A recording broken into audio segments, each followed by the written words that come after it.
Union Banking Corporation was liquidated by the U.S. government, and Prescott Bush received $1.5 million for his holdings in his Nazi business, and that was the beginning of the Bush family fortune for all intents and purposes.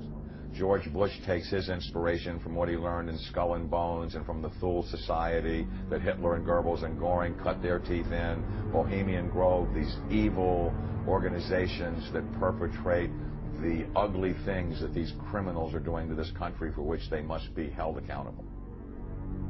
They are the most violent, dirtiest people on the face of the earth. Somewhere Americans are going to have to take their country back and start finding out who are these people. Who are these people we call our representatives, the Bushes. George Bush, the president, his father, went around the country talking about a new world order. The people who are running this country from behind the scenes do not care a thing about Americans or bloodshed anywhere.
You were both in Skull and Bones, the secret society.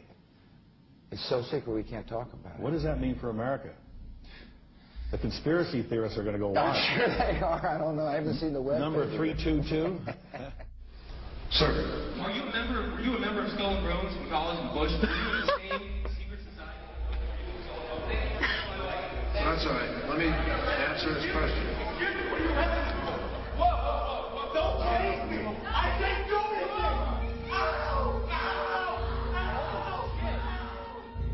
And what you're looking at here, staggeringly, is a group of people, some of the most famous people in America, in long gowns.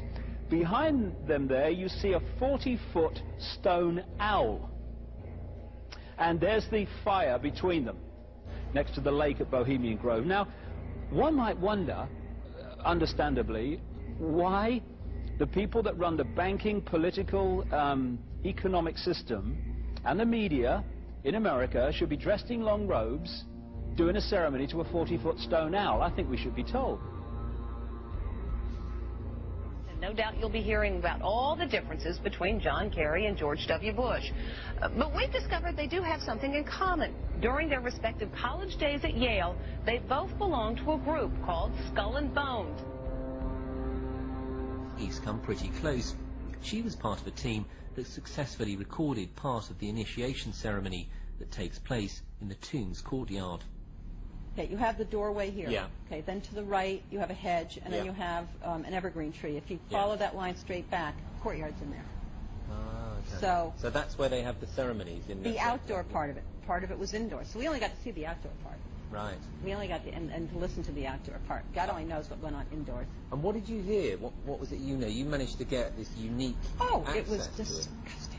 It was gross. I mean, they were pretending to murder people. And what was the tone of it, though? Was it jokey? Or was it quite... No, it wasn't jokey at all. It was sick. It's about the only thing to describe it. It was sick.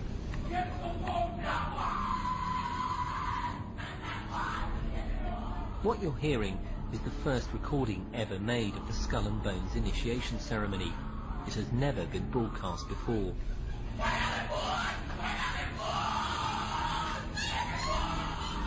15 new members of the club are being introduced into the macabre rituals of Skull and Bones by the senior students who are about to graduate. The club has what some might see as a strange fascination with death, skulls and bones. There's the chants too, difficult to hear first of all, but including the devil equals death, death equals death.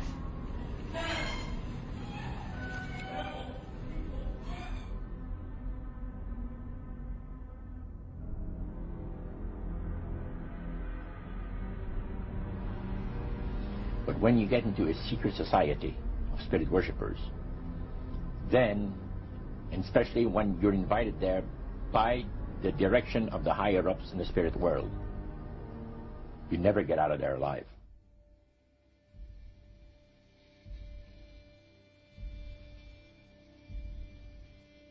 And he told us, he says, look,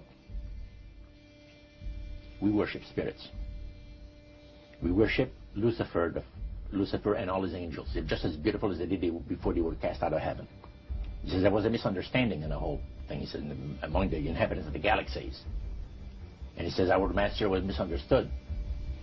And they always praise the great master, Satan, as a super intelligent being that he is, beautiful to behold. And if he ever appears to you, you won't be able to look upon him because it will be too bright.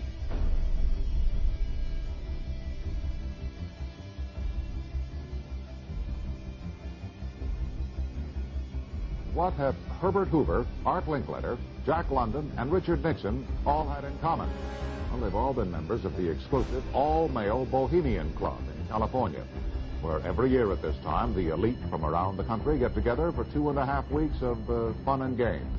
Among its members are businessmen like Leonard Firestone and Edgar Kaiser, and political figures like Gerald Ford, Henry Kissinger, William French Smith, and George Shultz. President Reagan, Vice President Bush, and Defense Secretary Weinberger are members of other camps. Richard Nixon is a Bohemian, and so are high-ranking executives of such companies as Eastern Airlines, Standard Oil of Indiana, and Bank of America. Privacy is one of the Grove's most cherished virtues. Members may not photograph, record, speak, or write about activities at the retreat. While many public officials are Grove members, the press is a distinctly unwelcome guest. We're from ABC News. Well, get back there. Get back there. Can we talk to somebody in the... Get back there.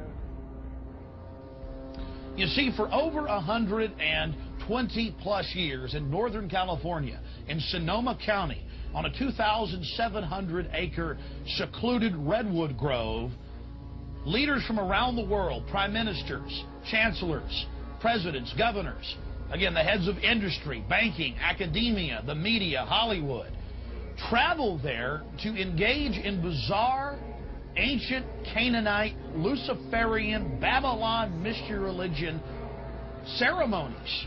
We were inside 4 hours. That's only one day out of the 2 weeks that they meet there for the admitted Summer Fire Festival of the Bohemian Club.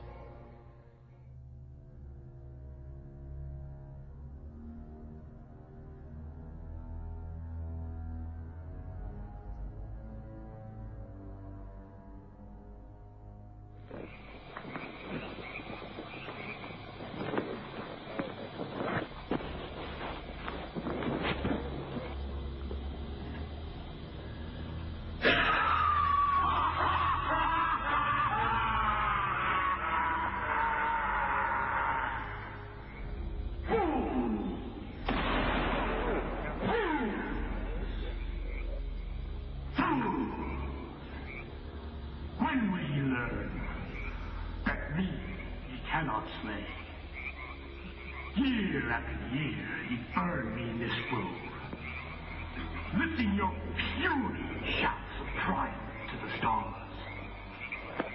But when again, ye turn your faces to the marketplace, do ye not find me waiting as of old?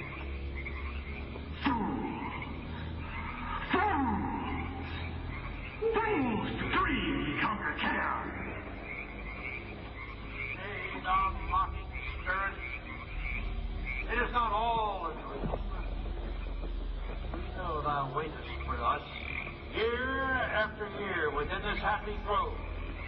Our fellowship bans thee for a space. Thy malevolence which would pursue us here has lost its power under these friendly trees.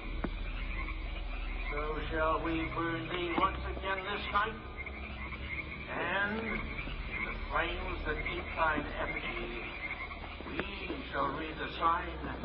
Midsummer sets us free. You shall burn me once again.